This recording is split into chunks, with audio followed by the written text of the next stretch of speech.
होंगे हम आपके लिए करंट अफेयर्स का जो कंपाइलेशन पूरा 1 ईयर का लेके आए हैं, जो कि 2025 जनवरी से लेकर दिसंबर 2025 तक का है और ये इस पीडी पब्लिकेशन का है। देखिए, आप लोगों को पता है कि हर एग्ज़ाम के लिए करंट अफेयर्स कितनी इंपॉर्टेंट होती है और हम ये भी जानते हैं कि करंट अफेयर्स जो है ना, इतना वाइड होता है कि जितना भी पढ़ो उतना कम ही रहता है और जब भी एग्ज़ाम देने जाते हैं तो हमें लगता है कि हमने पढ़ा ही नहीं, हम पता नहीं क्या पढ़ रहे थे। ये बिल्कुल सही बात है, करंट अफ़ेयर्स कितना भी पढ़ो आपको कम ही लगेगा। तो हम क्या करेंगे, क्योंकि हमें पता तो है नहीं कि क्या ही आ सकता है, लेकिन हम कोशिश ज़रूर करेंगे कि हमें जो भी इम्पोर्टेंट है क्या पढ़ना चाहिए और क्या इसको स्किप करना चाहिए। तो इसमें हम सिर्फ़ वही पढ़ेंगे जो हमें इम्पोर्टेंट लगेगा और जो हमें लगता है कि हमारे डेली लाइफ़ में हमसे कोई अचानक पूछ ले कि आपको ये पता है या इनका नाम पता है, तो हम बता सकें। करंट अफ़ेयर्स यही होती है कि आपको कितना अवेयर आप मतलब करंट के बारे में हैं। तो करंट को करंट की तरह पढ़ेंगे, सिर्फ़ नज़र डालेंगे इम्पोर्टेंट चीज़ों पर और हम रटेंगे नहीं, कि करंट अफ़ेयर्स रटा नहीं जा सकता गाइज़। बिना देरी करते हुए हम स्टार्ट करेंगे और सिर्फ़ हम वही पढ़ेंगे। आप खुद देख सकते हैं, आगे आपको पढ़ने में इंटरेस्ट आएगा। सिर्फ़ आप इंटरेस्ट के साथ करंट अफ़ेयर्स को पढ़ेंगे, क्योंकि उसको रटना होता ही नहीं है। रटेंगे तो आप कभी रट ही नहीं पाएँगे और आप कर ही नहीं पाएँगे, क्योंकि इतना वाइड है और बोरिंग हो जाता है। तो हम थोड़ा इंटरेस्ट के साथ पढ़ेंगे, आप देख पा रहेंगे। शुरुआत में हम क्या देखेंगे करंट अफ़ेयर्स में, कि कौन, क्या और कहाँ, मतलब कभी अभी न्यूज़ में कौन क्या है, कहाँ पर हुआ है, क्या, ऐसे सारे जो भी मतलब अफ़ेयर्स हुए हैं। ओके, तो फर्स्टली हम देख देख पा रहे हैं आप, तो क्या है, कुछ संवैधानिक पदाधिकारी यानी कि जो कॉन्स्टिट्यूशन जो पदाधिकारी बने हैं, उनका नाम देखते हैं और उनकी क्या रैंक है। तो आप इम्पोर्टेंट 3 तो हो ही जाते हैं आपके लिए, क्या हमारे राष्ट्रपति, उपराष्ट्रपति और प्रधानमंत्री। नहीं, प्रधानमंत्री तो बच्चे-बच्चे को पता ही है, लेकिन क्या आपको पता है कि ये 15th नंबर के हैं, यानी कि 15वें नंबर के। आपको याद करने का मैं कॉमन सेंस बताती हूँ। देखिए, यहाँ पर आपको 3 चीज़ें मिलने जा रही हैं, कि 15वें, 15वें, 15वें, यानी कि राष्ट्रपति भी 15वें नंबर के चल रहे हैं अभी और उपराष्ट्रपति भी आपके 15वें नंबर चल रहे हैं और प्रधानमंत्री भी। तो एक चीज़ तो आपको कॉमन है, आपको याद ही हो जाएगी। तो राष्ट्रपति आपके द्रौपदी मुर्मू जी हैं। इसके अलावा जो उपराष्ट्रपति हैं वो सीपी राधाकृष्णन हैं। ये जो अभी आए हैं तो इनको याद कर लीजिए, सीपी राधाकृष्णन। जब भी आप न्यूज़ देखें तो उपराष्ट्रपति को देखें, मतलब नाम सुनें, तुरंत आप उनका नाम याद कर लें। ये याद करने का तरीका होता है कि जब भी आप नाम सुनें और आपके सामने कोई इमेज आ जाए तो उस चीज़ का नाम याद कर लिया करें, तो आपको ईज़िली याद हो जाता है। ऐसे हम रटते रहेंगे, हमें याद नहीं होता। तो यहाँ पर हमारे उपराष्ट्रपति कौन आ जाएँगे, सीपी राधाकृष्णन, और प्रधानमंत्री हमारे जी, वो तो आपको लोगों को पता ही है, नरेंद्र मोदी जी हो जाएँगे। नेक्स्ट आप देखते हैं क्या है, कुछ न्यायिक प्रमुख हैं, तो उनको क्या-क्या देखना पड़ेगा। क्या हम सबको याद करेंगे? जी बिल्कुल नहीं। हम कुछ जो प्रमुख हैं, इम्पोर्टेंट, सिर्फ़ उन्हीं को देखेंगे। फर्स्टली हमारा सीजेआई कौन है? यानी कि सीजेआई, मुख्य न्यायाधीश सर्वोच्च न्यायालय के, इनको चीफ जस्टिस ऑफ इंडिया कहते हैं। तो कौन है? सूर्यकांत शर्मा जी। अच्छा, आपको याद ना रहे तो मैं एक याद करने की ट्रिक बता देती हूँ। सीजेआई आप जब करेंगे ना तो सी से सी होता है, मतलब सी से सा हो गया और सा से हो गया स, सूर्यकांत शर्मा जी। तो आप सी से सूर्यकांत शर्मा जी को याद रख सकते हैं और ये 53 नंबर के हैं, इतना भी आपको याद रखना पड़ेगा। इसके अलावा आपको देखना है हमारे जो अटॉर्नी जनरल इनकी एजीआई कौन है? तो आर वेंकट रमनी जी हैं, यानी आर वेंकट रमनी, ये भी आपको याद रखने पड़ेंगे और ये कितने नंबर के हैं? ये 16th नंबर के हैं। आप इस तरह से भी याद कर सकते हैं, जब भी आप याद करें कि हमारे राष्ट्रपति, उपराष्ट्रपति और प्रधानमंत्री जो कि 15वें नंबर के चल रहे हैं, तो अगर आपके सामने आ जाए एजीआई यानी कि अटॉर्नी जनरल ऑफ इंडिया, तो वो 16वें नंबर के चल रहे हैं, ठीक है? तो ऐसे भी आप याद कर सकते हैं। इनका नाम क्या है? आर वेंकट रमनी। इसके अलावा सॉलिसिटर जनरल कौन है? तो वो आपके तुषार मेहता जी हैं, सॉलिसिटर जनरल। अच्छा, इनका नाम कैसे याद रखेंगे? आप तुषार से मतलब समझते हैं, तुषार मतलब हम हमारे गाँव में क्या बोलते हैं कि जब बहुत ज़्यादा सर्दी पड़ती है ना, सर्दी, यानी कि जब बहुत ज़्यादा कोहरा पड़ता है तो कहते हैं ना तुषार पड़ रहा है, तुषार पड़ रहा है, ठीक है?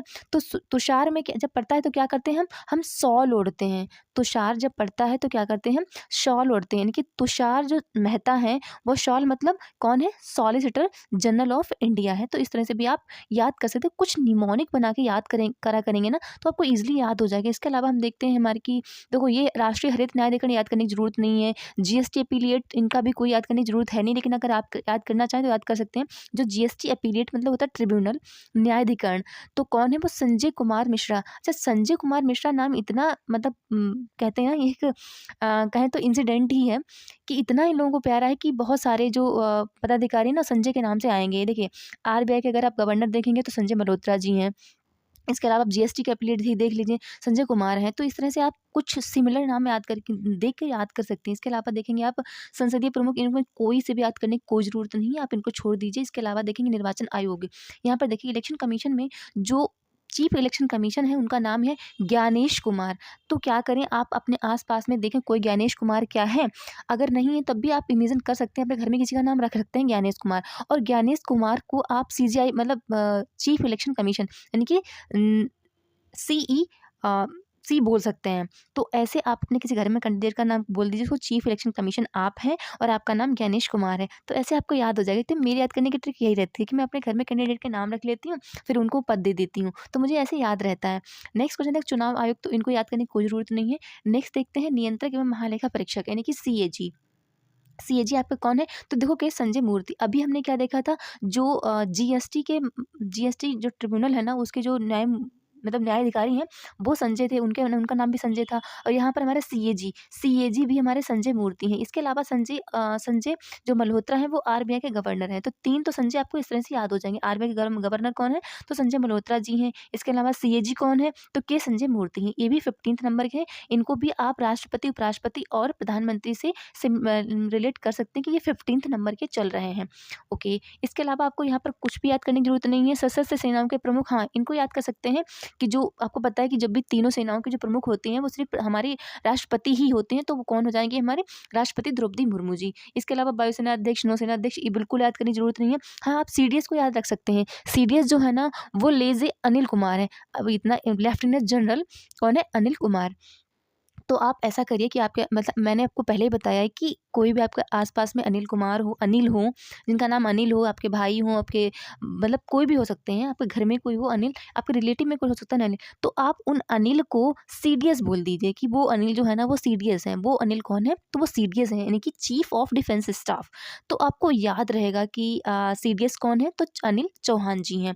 तो यहाँ पर ये आपका इम्पोर्टेंट हो जाएगा आपके एग्ज़ाम के लिए, क्योंकि ऐसे ही क्वेश्चन आ जाते हैं और हमें पता होता है लेकिन हम फिर भी उस टाइम भूल जाते हैं।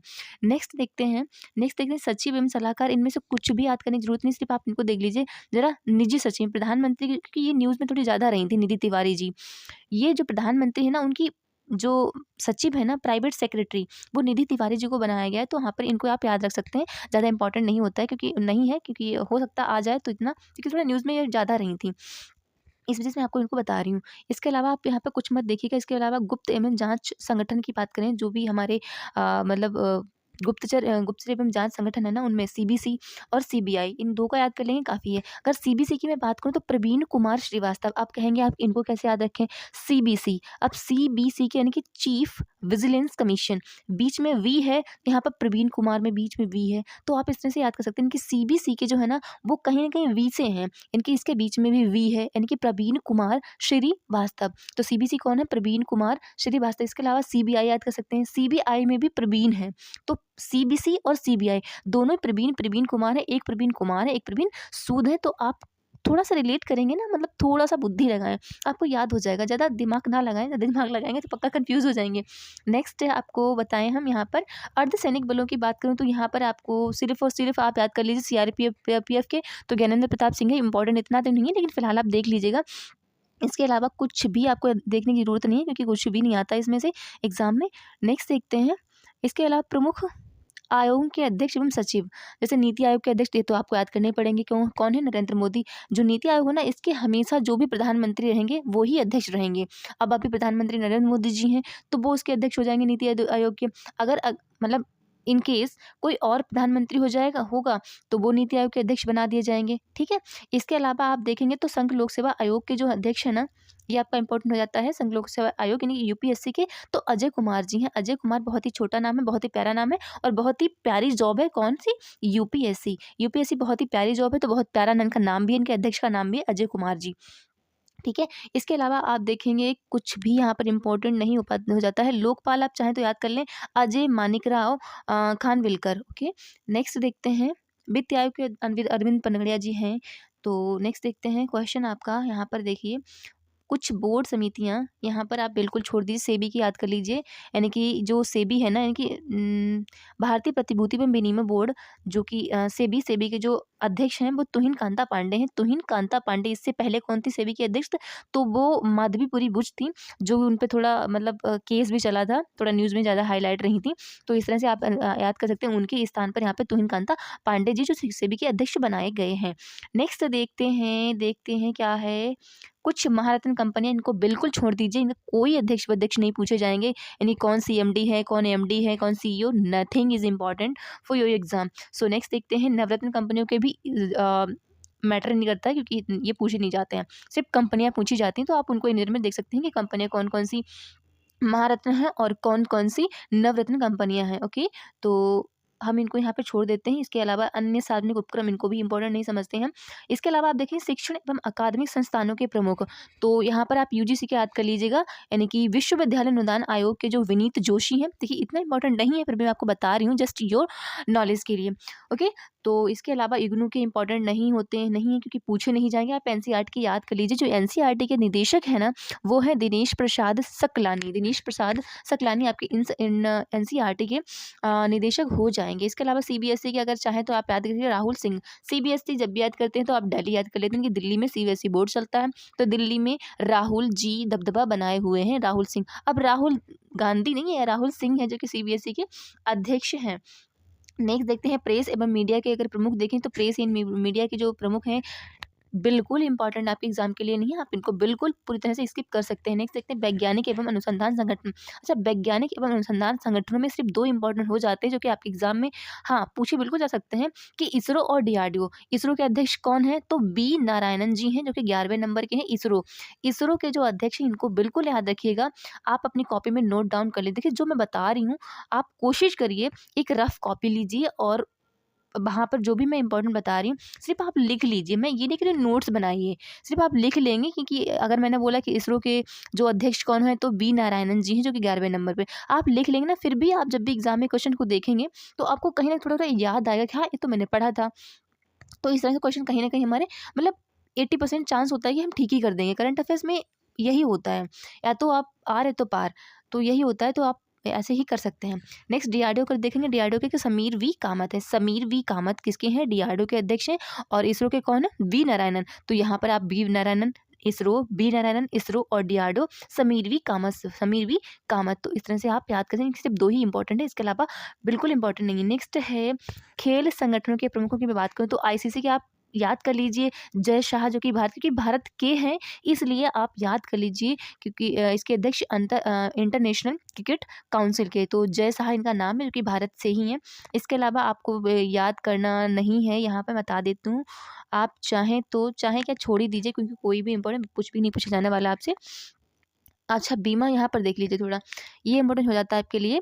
क्या है कि बीमा संस्थानों के प्रमुख, कुछ बीमा संस्थान हैं, जो कि जो इरडा है ना, ये जैसे कि हम लोगों का बीमा होता है ना, एलआईसी हम कराते हैं, जीआईसी कराते हैं, तो उसी तरह से जो भी बैंक होती हैं, उनका उनका भी बीमा होता है, कि अगर कोई बैंक कोलैप्स कर जाती है, तो उसका जो रिकवरी है ना, वो जो बैंक है ना उनका, जहाँ से भी बीमा होता है, वो बीमा कंपनियाँ उनको उनका रिकवरी दे देती हैं। तो जो बीमा इरडा है ना, यानी कि भारतीय बीमा नियामक और विकास प्राधिकरण, इसमें बैंकों का बीमा होता है। तो अगर इरडा की मैं बात करूँ, तो इसके अध्यक्ष कौन है? अजय सेठ। इनको आप याद रखिएगा। देखिए थोड़ा डिटेल में आप चीज़ें समझेंगे ना, कि इरडा क्या है और ये कैसे काम करती है, फिर इसके अध्यक्ष आते हैं, तब ये अध्यक्ष आपको याद रहेंगे। तो अध्यक्ष इरडा के कौन है? अजय सेठ हैं। अजय सेठ इरडा के अध्यक्ष हैं। इसके अलावा एलआईसी के अध्यक्ष सिद्धार्थ मोहंती हैं। आप नहीं याद रखेंगे फिर भी कोई मैटर नहीं करता है। जीआईसी जो है ना, इसके भी देवेश श्रीवास्तव हैं, जीआईसी के। अच्छा, जीआईसी एलआईसी तो आप लोग जानते होंगे, हो सकता है कुछ लोग जीआईसी ना जानते हो। तो जीआईसी होता है एलआईसी में, जैसे कि ह्यूमन बीइंग की बीमा होता है, यानी कि हम लोगों का बीमा होता है, ठीक है, लाइफ का होता है। जीआईसी में जो जनरल चीज़ें होती हैं ना, आपका कोई सामान हो गया, आपका कोई भी प्रोडक्ट हो गया, उसका बीमा आप करा सकते हैं। तो यहाँ पे इसके जो जीआईसी ना, इसके जो सीएमडी है ना, वो देवेश श्रीवास्तव जी हैं। नेक्स्ट देखते हैं क्या है आपके लिए, यहाँ पर कुछ भी इम्पोर्टेंट नहीं है। नेक्स्ट है आपका जो आर्थिक वाणिज्यिक संस्थान संगठनों के प्रमुख, फ़िक्की हो गया, फ़िक्की, एसोचैम, एसोचैम, यहाँ पर नफ़ेड है और इफ़को है, इसको मत याद करिए, कोई ज़रूरी नहीं है। केंद्रीय बैंक, हाँ, यहाँ पर इम्पोर्टेंट याद रहे।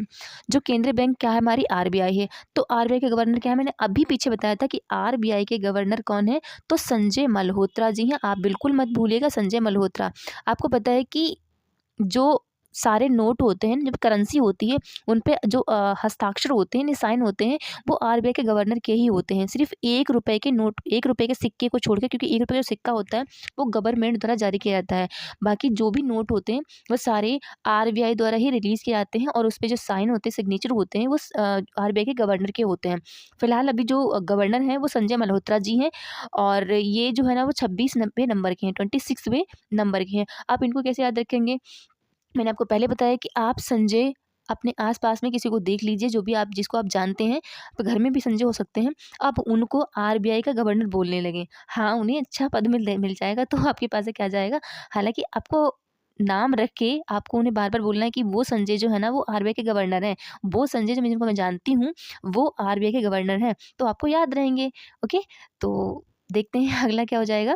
आगे आगे देखते हैं, सार्वजनिक जो बैंक होते हैं ना, जो सरकारी बैंक रहते हैं, उनके एमडी और सीईओ देख लेते हैं। तो जो स्टेट बैंक है ना, उसके कौन है, तो चल्ला श्रीनिवासु सुलु शेट्टी। अब आप स्टेट बैंक का देख लीजिए। हो सकता है कि आपको चल्ला श्रीनिवासुलु शेट्टी ना याद रहे नाम, लेकिन आप जब भी अपनी पासबुक, मैं मान के चल रही हूँ कि यहाँ पर जो भी लेक्चर देख रहे हैं, उसमें से 80 टू 90% के पास I am sure State Bank में का अकाउंट तो होगा ही होगा। और हो सकता है दिन में आप 1-2 बार बैंक भी जाते हों, या आपके हाथ में पासबुक आ जाती हो, कुछ काम पड़ जाता है पासबुक का, तो हाथ में आ ही जाती है। तो जब भी आपके हाथ में स्टेट बैंक की पासबुक आए, या कोई नाम ले स्टेट बैंक का कि हाँ, मैं वहाँ जा रहा हूँ या वहाँ जा रही हूँ, तो आप सिर्फ़ सेट्टी यानी कि चल्ला सेट्टी याद कर लें कि जब भी आपके सामने वो पासबुक आए स्टेट बैंक की, या फिर जब भी आपके पास कोई नाम आ जाए मतलब स्टेट बैंक का, तो आपको चल्ला सेट्टी याद कर लेना है, तो आपको याद हो जाएगा। अब उसको बार-बार मतलब बुक में देखने जाएँगे या फिर लेक्चर देखने आएँगे कि हाँ, ये नाम पढ़ा था, ये नाम है, सिर्फ चल्ला सेट्टी कर लें और जब भी आपके सामने ऐसा भारतीय स्टेट बैंक आए तो आप चल्ला सेट्टी बोल दें, चल्ला सेट्टी इनका अध्यक्ष है, बस आपको याद हो जाएगा। नेक्स्ट देखते हैं, बड़ौदा का याद करने की ज़रूरत नहीं है, यहाँ पे कोई सी भी इम्पोर्टेंट नहीं है, नहीं आपको याद करना है। अगला देखते हैं, क्या निजी बैंकों में वित्तीय संस्थानों के प्रमुख, यहाँ पर सिर्फ निजी बैंक ही देख लो आप, वही बहुत है कि कौन-कौन सी प्राइवेट बैंक है। तो एक्सिस बैंक प्राइवेट है, बंधन बैंक प्राइवेट है, महिंद्रा है, इंडसिस है, बैंक ऑफ वेस्ट है, आईसीआईसी है, एचडीएफसी है, ये सारे आपके प्राइवेट बैंक हैं, इनके आपके एचडी, एमडी, सीओ देखने की कोई ज़रूरत नहीं है। अगला देखते हैं रक्षा उपकरण। देखिए ये इम्पोर्टेंट आता है, पूरी की पूरी आपकी ये टेबल। आप इसको रट तो नहीं पाएँगे, ख़ैर फ़िलहाल आप इस एक बार समझेंगे ना, मैं समझाती हूँ, आपको याद हो जाएगा, याद देखते-देखते। जो एस-400 है, आप एस-400, मैं मान के चलिए, अगर न्यूज़ में आप थोड़ा इंटरेस्ट रखते हैं, तो पिछले 5-6 सालों से एस-400 ही चल रहा है न्यूज़ में। एस-400 हम रसिया से ले रहे हैं, एस-400 हम रसिया से ले रहे हैं। इस वजह से हम पे कौन, अमेरिका सैंक्शंस लगा रहा है कि रसिया से आप कोई प्रोडक्ट परचेज़ नहीं करेंगे। तो हमने एस-400 कहाँ से लिया है, तो रसिया से लिया है। एस फॉर रसिया और 400 हमने एक, अब ये है क्या, तो ये वायु रक्षा प्रणाली है। एस-400 क्या है, जो कि एक वायु रक्षा प्रणाली है, ये भी आपको याद रखना पड़ेगा। नेक्स्ट है हेलिना। हेलिना भारत में ही विकसित हुआ है, जो कि टैंक रोधी मिसाइल है। ये क्या है, आप कहेंगे आप टैंक रोधी मिसाइल क्या होती है? देखो, ये टैंक कुछ इस प्रकार के, जब आप अभी क्या मतलब जब ये लेक्चर देख लें उसके बाद में क्या करें, आप यूट्यूब पर जाएं और टैंक रोधी मिसाइल देखें। जब आपकी इसकी इमेज देखेंगे ना, तो आई एम श्योर आपको याद रहेगा कि टैंक रोधी मिसाइल जो कि हेलिना है, हेलिना की भारत में ही विकसित हुई है। और वो है टैंक रोधी मिसाइल। एक मिसाइल ऐसी है जो टैंक के टाइप की है, मतलब टैंक को डिस्ट्रॉय करने वाली है। ओके, तो आप जब इमेज देखेंगे ना, तो आपको याद रहेगा। नेक्स्ट है चिनूक। अब चिनूक क्या है, चिनूक एक हेलीकॉप्टर है।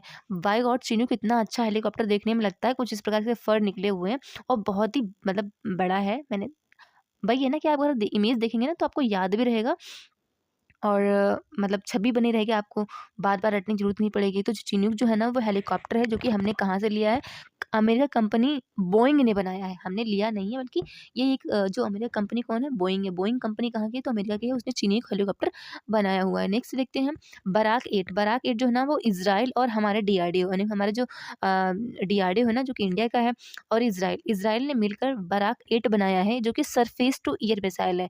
सरफेस टू एयर मिसाइल क्या होती है? जो कि सरफेस से आप छोड़ेंगे और हवा में जाके वो मतलब अपना टारगेट फिक्स करेंगी जाके। नेक्स्ट है आईएनएस बेला। आईएनएस बेला जो है ना वो फ्रांस से लिया गया है, मतलब फ्रांस ने विकसित किया है। और स्कॉर्पियन श्रेणी की पनडुब्बी, स्कॉर्पियन श्रेणी में जो पनडुब्बी आती है वो लगभग 75 है, लगभग नहीं एक्यूरेट मैं बता रही हूँ कि 75 स्कॉर्पियन श्रेणी की पनडुब्बियाँ हैं, जो कि ये डीजल से चलती हैं, डीजल से चलती हैं। तो यहाँ पर आईएनएस बेला जो बनकर तैयार हुई है, वो फ्रांस ने बनाई है, वो स्कॉर्पियन श्रेणी की है। अगला देखते हैं हम राफेल। राफेल भी हमारा फ्रांस से आया है, जो कि लड़ाकू एक विमान है। नेक्स्ट है S-400, अभी हमने देखा ऊपर रसिया का है, जो कि एयर डिफेंस सिस्टम है, इसको वायु रक्षा प्रणाली बोल सकते हैं। नेक्स्ट है पिनाक। पिनाक जो है ना वो नाम से ही बता रहे हैं कि इंडिया का होगा, क्योंकि पिनाक हो गया, हेलिना हो गया। पिनाक किसको कहते हैं? तो पिनाक जो भगवान श्री राम का जो धनुष हुआ करता था ना, उसको पिनाक भी कहते हैं। तो अच्छे इतने प्यारे से नाम तो भारत के ही हो सकते हैं। तो भारत नहीं के स्वदेशी है, जो कि एक रॉकेट है। पिनाक। नेक्स्ट है आईएनएस कलवरी, जो कि स्वदेश निर्मित है। और आईएनएस कलवरी हो गया, देखो मैंने नाम में ही देखिए आईएनएस कलवरी, ये भी स्वदेश निर्मित भारत की है, स्कॉर्पियन श्रेणी की पनडुब्बी भी बताया ना। स्कॉर्पियन श्रेणी में कितनी पनडुब्बी बनी है? तो 75 बननी है, जो कि धीरे धीरे बनाई जा रही है। इसके अलावा अपाचे, अपाचे तो अमेरिका की है। और लड़ाकू हेलीकॉप्टर है। अब आप अपाचे सुन के वो मोटरसाइकिल में लगा के आ जाइएगा बाइक। तो ये अपाचे एक हेलीकॉप्टर है, जो कि अमेरिका का है। नेक्स्ट हम देखते हैं अंतर्राष्ट्रीय संस्थान और संगठन। अ, बाकी हम कल पढ़ते हैं, मतलब सेकंड आपका लेक्चर आ जाएगा। और ऐसे ही आप याद करते रहिएगा, क्योंकि याद करने कुछ होता नहीं, एक बार देख लो आपको याद रहेगा। करंट अफेयर्स ऐसी होती है, इंपॉर्टेंट चीज़ें देखें, क्योंकि सारा नहीं पढ़ सकते, इतना सारा है, देखो कितना सारा दिया हुआ है, तो आप इतना कहाँ तक पढ़ेंगे, नहीं पढ़ सकते ना। तो जो इंपॉर्टेंट है वही पढ़ेंगे। बाकी आपको अगर सेशन हमारा अच्छा लगे गाइज़, तो प्लीज़ हमारे चैनल को सब्सक्राइब कर लें, अपने दोस्तों के साथ शेयर करें और लाइक करें, कमेंट्स करें। Thank you for all today. Thank you.